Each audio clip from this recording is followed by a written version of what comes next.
challenges to friendship that I see in modern life today. One has its roots in childhood, which, of course, is when we learn how to make friends. There has been a lot of study recently of how contemporary life affects children. You may have heard of the concept of the overscheduled child who is always busy, always going off to piano lessons or football practice or ballet class. Well, of course, activities are good, but children also need unstructured time.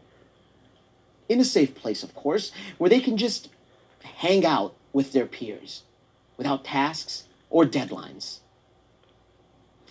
It is in those moments that a child can really get to know another child.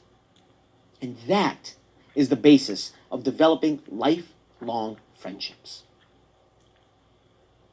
And, of course, the pressures of modern life have an impact on adult friendships as well.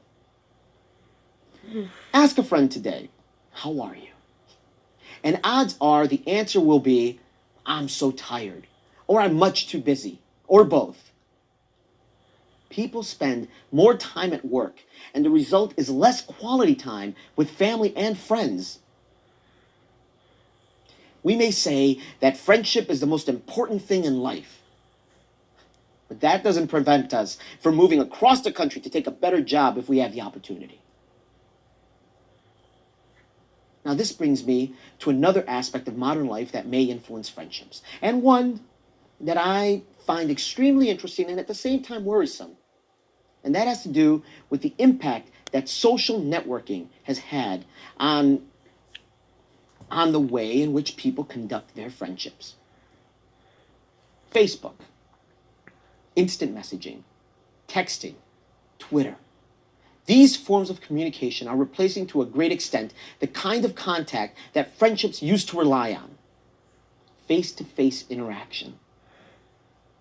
Go to any cafe or public place, and it seems like almost everyone is wired.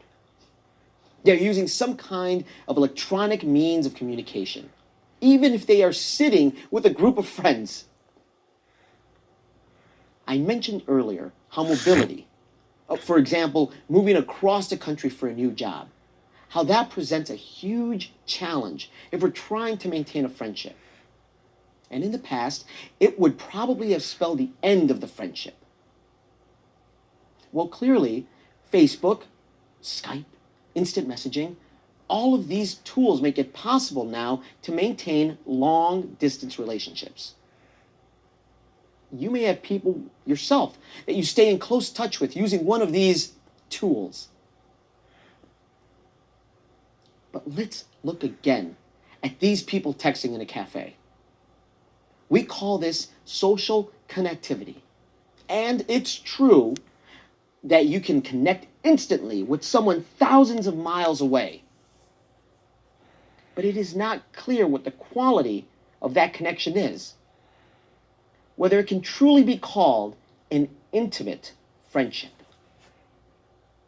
I'm not saying these social networking tools are bad, and I think they can be vital to sustaining an existing friendship.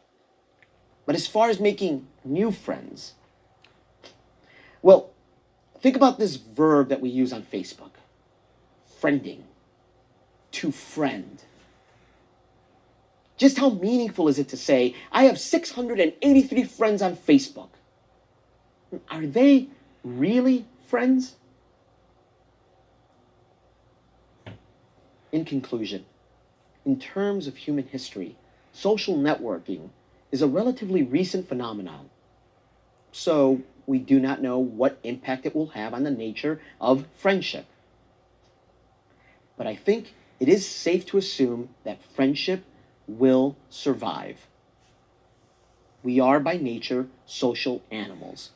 We all want and need people in our lives that accept us and love us for who we are. The people we love and who love us back are our friends.